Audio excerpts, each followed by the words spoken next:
So there's a famous story about President Kennedy. It's in a room not much different than this, looking out at a business crowd just about like this. And he asked the crowd, he said, now I want everyone to stand up, kind of like all these folks are doing.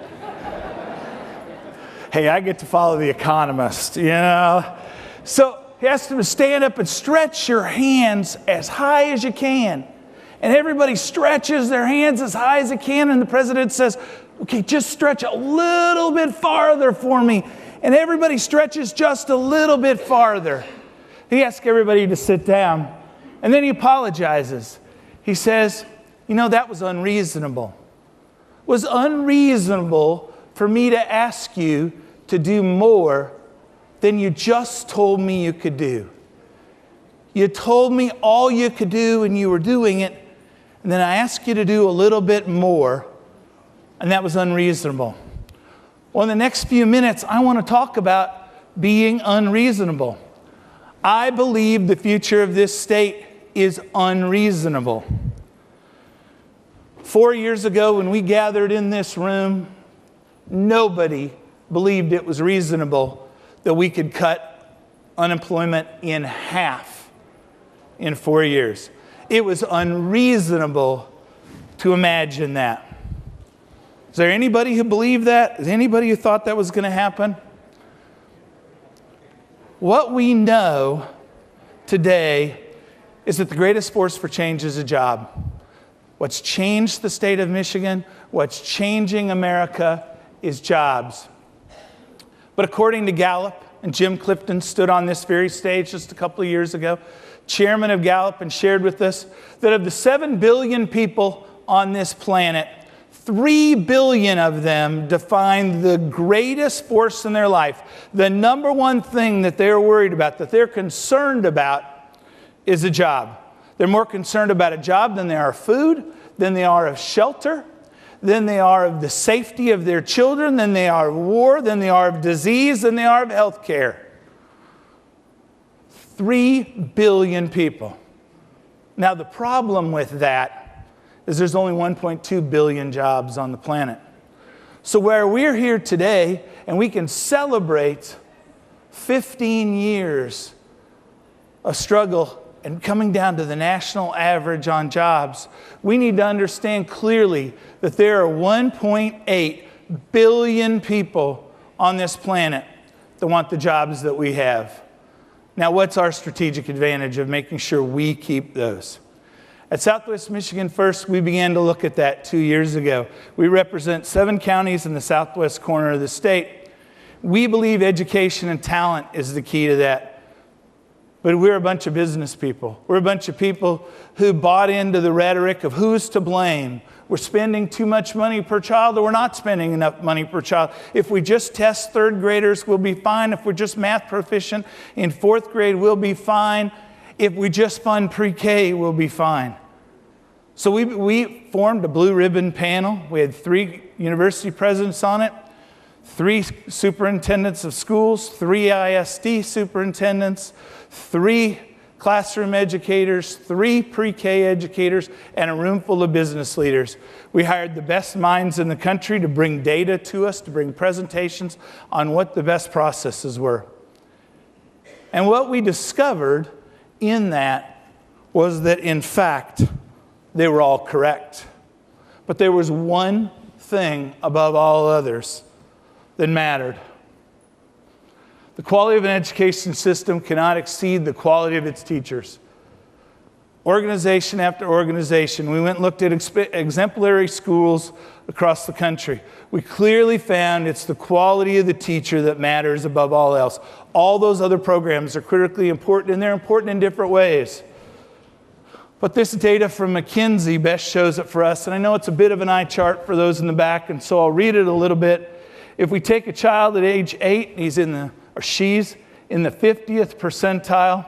If that child has a good, engaged, productive teacher, in 3 years, we can expect that child to rise to the 90th percentile. If that child has an unengaged, untalented teacher who's just phoning it in, child's going to drop to the 37th percentile. Again, McKinsey data, you don't get much straight shooters than these guys. You know, this is important stuff, but it's not just theoretical. You know, I know about an engaged teacher. So some of you that know me in this room know that I grew up in abject poverty. My mother was 14 when I was born. My father, 15. Neither of my parents got out of the 8th grade.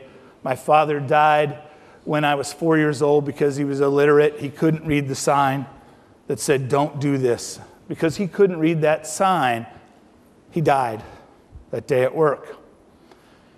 And like most stories, I struggled. And it wasn't until the 2nd grade in Mrs. Name's class that an engaged teacher changed my life. I can remember being asked to stay in from recess, which, by the way, was not that uncommon for me. And set me down at a table, and she said, "You don't know your alphabet, and you can't read, and everybody else in the class can. But if you'll stay in at recess, and you'll promise to do the homework, by the end of the year, you'll read. You'll be like everybody else." And for the next year, Nancy Names stayed in from recess.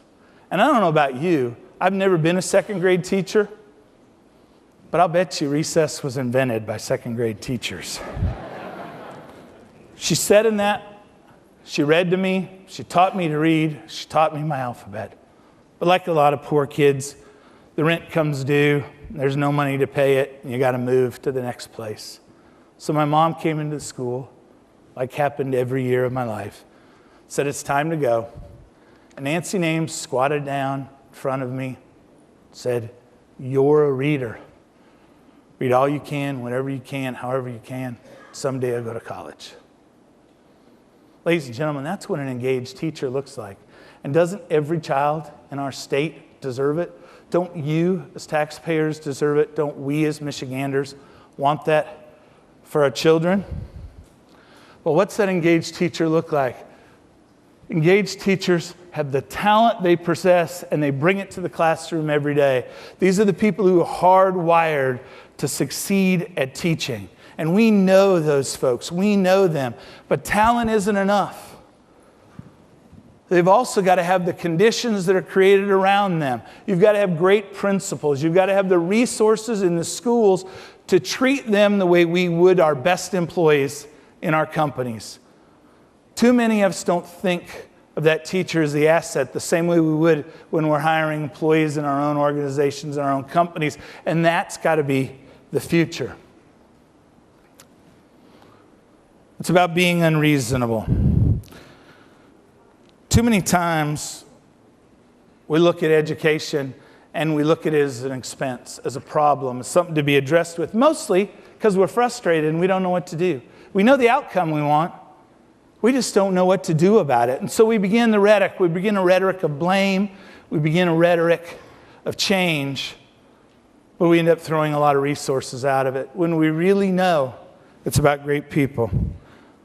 So I'm going to ask you to be unreasonable as we look at reinventing our state. As we talk about the workforce of the future, our greatest natural resource are in schools all over our state today.